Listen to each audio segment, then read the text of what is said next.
What's up, guys? We're back once again. We're going to be reviewing another movie today. We're finally going to be reviewing an older movie, which again is going to be Bedazzled. Now, again, before you guys say anything, actually look up the movie Bedazzled, starring Brendan Fraser, Elizabeth Hurley, and so much more. Now, if you guys have never seen this film, first off, go check it out. It's on Tubi right now, and you guys can pick it up or watch it anywhere you want.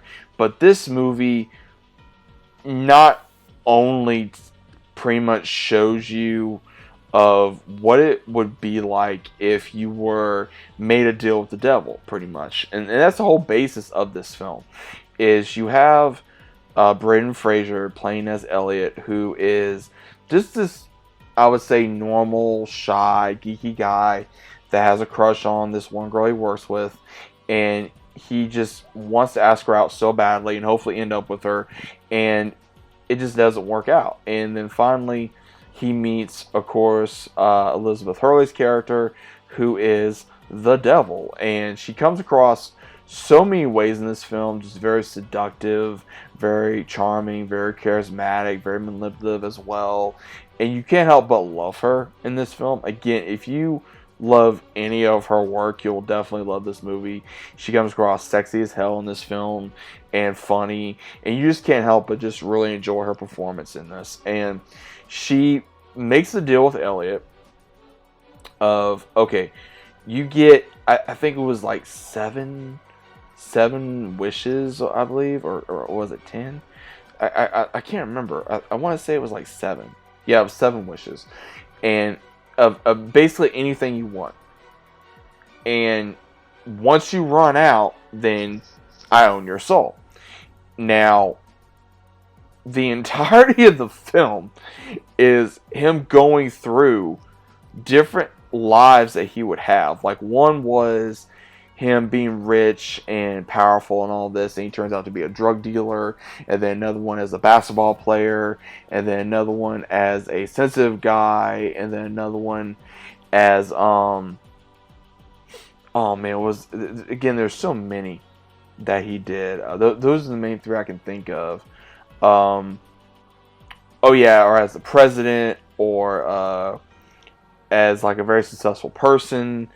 And I think there was like one more that they were going to do, but supposedly he already made that wish. So again, there's just a lot of funny comments in here, man. Like, I think one of them is where she makes him, like, he wants to be a basketball player, and then she gives him like Dennis Rodman's style back in the day, so that's what makes it funny. Or oh man, or was it him not knowing how to speak Spanish, and then he turns out he's a drug lord for the cartel, and he starts just speaking Spanish out of nowhere, and he's making fun of himself because he never learned how to speak Spanish, and now he does. And then there's this one scene where he's just like, oh, it's cocaína. And he's like, oh man, he just starts like it's funny. And man, and I love Brendan Fraser's performance in here, because he really sells it as every single life that he gets is just not for him. And what's really cool is by the end of the film, right when it seems like he's about ready to lose his soul to this entity, to this woman, and he pretty much figures out by a unusual source of, no matter what you do, your soul belongs to God, and it just doesn't matter what you do. Like, you'll still be able to do what you want to do.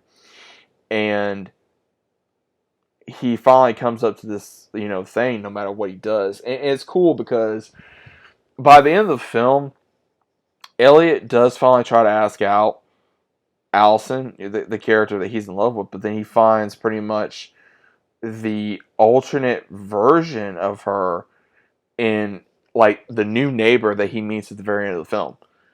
And again, Elizabeth Hurley's character, the devil, or supposedly the devil, because again, by the end of the film, you never really see her wear white, only red or darker kind of clothing.